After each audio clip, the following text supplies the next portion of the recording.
अस्सलाम वालेकुम friends, welcome to my channel cooking with Tania 777। आज मैं आप लोगों के लेकर आई हूँ बहुत ही मज़ेदार रेसिपी जो कि है चने की रेसिपी। काले चने की रेसिपी है, बहुत मज़ेदार रेसिपी है।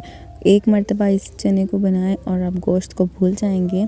बहुत ही मज़ेदार रेसिपी बनती है। आई है तो स्टार्ट करते हैं। इसके लिए मैंने क्या किया था, सबसे पहले आधा किलो चने को पूरी रात के लिए ओवर टू नाइट मैंने भिगो के रख दिया था और अब इसको अच्छे से वॉश करके फिर मैंने इसका पानी साफ़ कर लिया। और ये देखें, मैंने पानी का केस से डबल ले लिया, जितने चने तो डबल पानी लिया। और उसके बाद ये 3 चीज़ें लेकर इनका पेस्ट बना लिया था। और यहाँ पर रफली चॉप मैंने प्याज कर लिए हैं।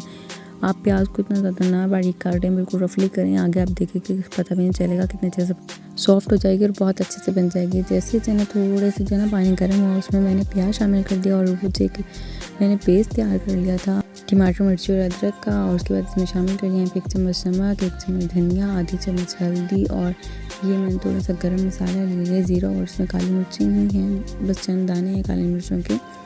तमाम मसाला जो है वो मैंने इसमें शामिल कर दिया है। मैंने प्याज भी, टमाटर, मिर्ची का पेस्ट और जितने भी मसाले थे वो शामिल किए। मसाले देखिए मैंने सब नहीं शामिल किए, मैंने इसमें जस्ट ये 4 मसाले ही शामिल किए हैं। जस्ट आपने ऐसा ही करना है जैसे मैं आपको दिखा रही हूँ। आपने इतना पकाना है कि इसका पानी बिल्कुल ड्राई होने लग जाए। आपने मीडियम आंच पे इसे पकाना है। और ये देखें कितने अच्छे से पक गए हैं। और आप देख सकते हैं, आपको बिल्कुल भी प्याज उनकी वो चीज़ें नज़र नहीं आ रही होंगी। यहाँ पर मैंने 1 से 1.5 चम्मच जो वो लाल मिर्ची पाउडर शामिल किया है और 1 चम्मच जो है वो मैंने यहाँ पे चने का मसाला शामिल कर दिया। इसके बाद इसकी भुनाई करेंगे, बहुत अच्छे से करेंगे। चने का मसाला ऑप्शनल है। और यहाँ पर देखें 2 बड़ी चम्मच जो है वो मैंने ऑयल के शामिल कर दिए। जब पानी इसका बिल्कुल हाफ़ कप रह जाएगा, 1 कप, तब जाके आपने जो है ना इसमें मिर्ची शामिल करनी है और वो भी खुश्क हो जाए तो तब आपने क्या करना है, इसमें ऑयल शामिल करके इसकी भुनाई करनी है बहुत अच्छे से। बहुत मज़ेदार रेसिपी बनती है। देखिए कितना ज़्यादा पानी था, पक के कितने कम चने रह गए हैं, क्योंकि हमने इसमें ही करना। तो चने इतने ज़्यादा सॉफ्ट हो गए थे। ये देखें ऑयल सेपरेट होने तक हमने पकाया और बहुत अच्छे से बन गए हैं। अगर आपको लगे कि यहाँ पर चनों में थोड़ा सा टाइम है तो आप इसमें थोड़ा और पानी शामिल कर सकते हैं, बट अदरवाइज़ ये बहुत अच्छे से बन गए थे। इसमें और पानी शामिल करने की ज़रूरत नहीं थी मुझे, बट मैंने जो है ना उसकी थोड़ी सी ग्रेवी रखने के लिए इसमें मैंने आधा कप जो है ना वो पानी शामिल किया था, ज़्यादा नहीं किया, अभी आप देखिएगा।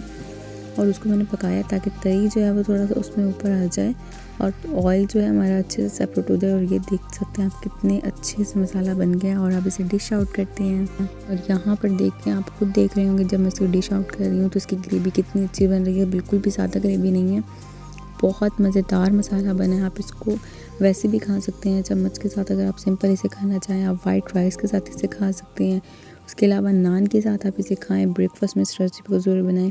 ऑयल आपको ज़्यादा लगे तो ऑयल और कम कर सकते हैं। इसको अच्छे से डिश आउट करें और इस पर थोड़ा सा जो है ना वो गरम मसाला पिसा हुआ शामिल करें, उसकी खुशबू बहुत अच्छी आ जाएगी। मैंने यहाँ पे स्प्रिंकल कर दिया था, उसके ऊपर आप डाल सकते हैं। और ये देखिए कितने मज़े के। आप इसके ऊपर थोड़ा सा जो है ना वो नींबू भी शामिल कर सकते हैं। थोड़ा सा नींबू का रस अगर आप डालना चाहें तो आप डाल के खाएं, बहुत मज़ेदार बनेंगी। और यकीन मानिए गोश्त से भी ज़्यादा इसका अच्छा टेस्ट आता है। बहुत मज़ेदार रेसिपी बनती है। और ये बन भी रहा होता है तो आपको ऐसा लगता है जैसे बकरे का गोश्त बन रहा है। और उसकी खुशबू वाकई बहुत मज़ेदार होती है, बनते हुए भी इतनी अच्छी खुशबू आती है। आई होप मेरी आपको ये वीडियो बहुत पसंद आई होगी। फिर like this video, kindly like, share, subscribe. Thanks for watching. Take care, bye bye, अल्लाह हाफिज़।